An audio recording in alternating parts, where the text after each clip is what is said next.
Welcome to today's Explainer. I am so thrilled you're tuning in because we're going to unpack something absolutely wild today. We're looking at a practical guide called Preparing for the Age of Abundance. Okay, so we are literally standing on the precipice of this massive, awe-inspiring technological shift. And our goal today is to map out exactly how you can prepare yourself for what's coming. Let's get right into it. I really want you to just let this question sink in for a second. What happens to the world when survival work becomes optional? I mean, for the entirety of human history, our daily lives, our economies, the whole shebang, it's all been built around one core necessity: working to survive. We trade our time and our labor for the resources we need to live. But what if you didn't have to? Imagine a radically different post-scarcity reality, where the basic equation of human existence is just completely rewritten. Because believe it or not, that's the reality we're heading toward. Section 1. Welcome to Sustainable Abundance, a vision of the future. Elon Musk actually laid out this really powerful premise recently. He described a coming era of sustainable abundance, and it rests on three main pillars: advanced AI, humanoid robots, and abundant clean energy. Now listen, we're not just talking about a slight upgrade to our current tech here, or a robot vacuum that finally figures out how not to get stuck on the living room rug. We are talking about an exponential leap, a world where intelligence and physical labor are practically decoupled from human limitations, and it's all fueled by clean, virtually limitless energy. So what does this actually look like in practice? Well, the age of abundance is basically defined as a future where many goods and services become extremely cheap or even near free. Because of that, traditional work, it becomes entirely optional for your survival.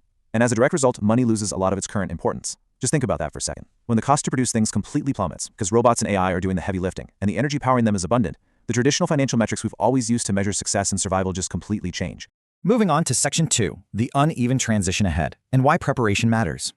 Now, a quick reality check here. The transition to this incredible utopia, it is not going to be automatic, and it certainly won't be evenly distributed. We can't just sit back on the couch and wait for abundance to magically arrive on our doorsteps.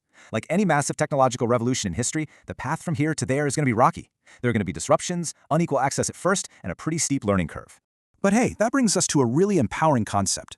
The people and communities who actually prepare early are going to navigate this rocky transition so much better. And it's not just about self-preservation either. By understanding and adopting to these tools now, you position yourself to help accelerate positive outcomes for everyone around you. You literally get to become a guide for your family, your community, and your colleagues during a time of unprecedented change. How cool is that? Which leads us to Section 3, your ultimate personal multiplier, the 0 to 1 strategy. $0. That is exactly what the single best, easiest starting action costs. It requires absolutely no money. In a world where we are just so used to having to pay top dollar for education, certifications, or the latest hardware just to get ahead, the absolute best way to prepare for the biggest economic shift in history is effectively free.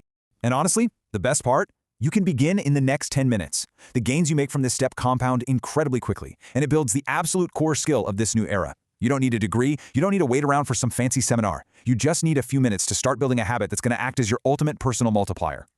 All right, Section 4, the 14-day AI challenge, building the core habit. So here is your simple, practical action plan to finally demystify AI. Step 1, choose a tool. It doesn't matter if it's Grok, Claude, ChatGPT, Gemini, just pick one strong model. Step 2, force yourself to use it every single day for every possible task. And I mean everything: writing, research, planning, brainstorming, or even just figuring out what to cook for dinner when you only have 3 random ingredients left in your fridge. Step 3 is where the real skill is built, though. Practice giving it clear instructions. Give the AI context, ask it for step-by-step reasoning, and iterate on the outputs. Don't just accept the first answer it spits out. Talk to it, refine it, and guide it. I promise you, if you follow these 3 simple steps, you are going to notice a huge difference in the time it takes you to do things and the sheer quality of your output, literally within days.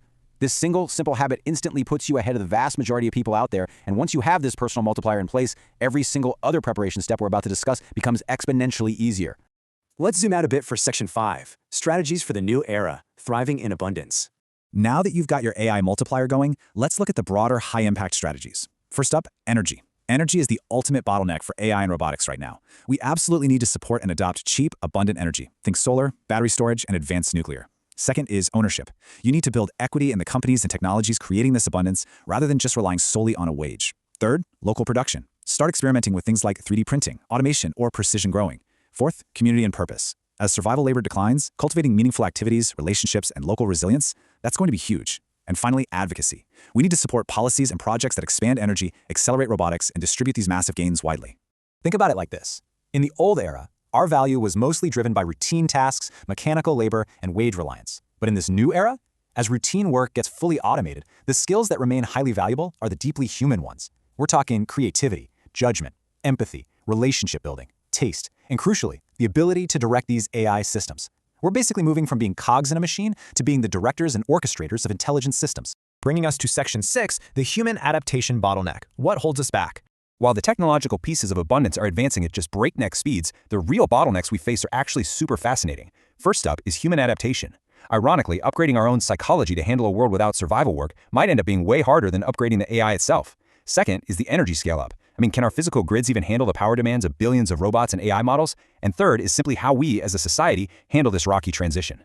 These are the hurdles that are really going to dictate the speed and success of this new era. So, how do we bring this all together?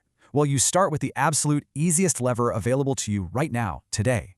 Become excellent at working with AI. Do this consistently for just 2 weeks. By taking that one small, free step, you're already going to be in a vastly stronger position, both to secure your own future and to help guide others through the incredible changes headed our way. The tools of abundance, they aren't science fiction anymore. They are already here. They're literally sitting on your phone and your computer right now. The transition has officially started. So the only question left for you is this: will you start your 14-day challenge tomorrow, or are you going to start it today? Thank you so much for joining me for this explainer. Share this knowledge freely, and I'll catch you next time.